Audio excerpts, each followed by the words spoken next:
لوگ مطلب کی بات سمجھ لیتے ہیں لیکن بات کا مطلب نہیں سمجھتے۔ کامیابی حاصل کرنے کے لیے آپ کو اکیلے ہی آگے بڑھنا پڑتا ہے۔ لوگ آپ کے ساتھ تب آتے ہیں جب آپ کامیاب ہو جاتے ہیں۔ بعض اوقات آپ جن لوگوں کو زیادہ اہمیت دے دیتے ہیں تو ان کی نزدیک آپ کی کوئی اہمیت نہیں رہتی۔ انسان اگر زبان کے استعمال کی بجائے دماغ کا زیادہ استعمال کرے تو بہت سی مسائل اور مشکلات سے بچ سکتا ہے۔ مشکل وقت ہمیشہ کے لیے نہیں رہتا، بلکہ مشکل وقت میں لوگوں کی پہچان ہو جاتی ہے اور وہ پہچان ہمیشہ کے لیے یاد رہ جاتی ہے۔ جیت کی عادت اچھی ہوتی ہے لیکن کچھ رشتوں میں ہار جانا ہی بہتر ہوتا ہے۔ نماز کی فکر اپنے اوپر فرض کر لو، خدا کی قسم دنیا کی فکر سے آزاد ہو جاؤ گے اور کامیابی تمہارے قدم چومے گی۔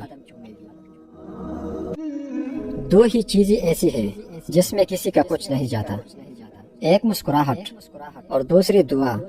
ہمیشہ بانٹتے رہے۔ سننے والے کو اگر صبر آ جائے تو کہنے والے کی اوقات دو کوڑے کے رہ جاتی ہے۔ ضمیر کی موت ایسی موت ہے جس کا اعلان انسان خود اپنے کردار کی سپیکر میں کرتا ہے۔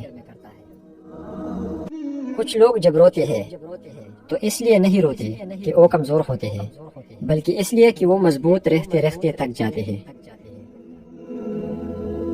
بہت سے رشتے ختم ہونے کی ایک وجہ یہ بھی ہوتی ہے کہ ایک صحیح بول نہیں پاتا اور دوسرا صحیح سمجھ نہیں پاتا۔ کسی کو اگنور کرنے کی وجہ یہ نہیں ہوتی کہ آپ اسے ناپسند کرتے ہیں، بلکہ ان سے بات کرنے کی وجہ سے پیدا ہونے والے فساد سے ڈرتے ہیں۔ بولنا سب کو آتا ہے، بس کسی کا دماغ بولتا ہے، کسی کا اخلاق بولتا ہے اور کسی کی زبان۔ دنیا میں کچھ حادثے ایسے ہوتے ہیں جو سمجھا دیتے ہیں کہ ماں باپ کے سوا کوئی مخلص نہیں ہوتا۔ شیخ سعدی نے فرمایا، آپ کے اخلاق کی قدر بھی لوگ اس وقت کریں گے جب آپ کے پاس دولت اور طاقت ہو۔ غریب کتنا ہی خوش اخلاق کیوں نہ ہو، لوگ اس کے اخلاق کو اس کی مجبوری سمجھتے ہیں۔ اپنی اچھائی کو ثابت نہ کرو، وقت ایک دن اسے خود ثابت کر دے گا۔ کسی کی تعریف کو دماغ پر اور تنقید کو دل پر سوار نہ ہونے دے۔ زندگی میں دو نصیحت پر عمل کرنا، ہمیشہ کے لیے کامیاب ہو جاؤ گے۔ نمبر 1، نماز مت چھوڑنا، کیونکہ زندگی کی ساری برکتی اسی میں ہے۔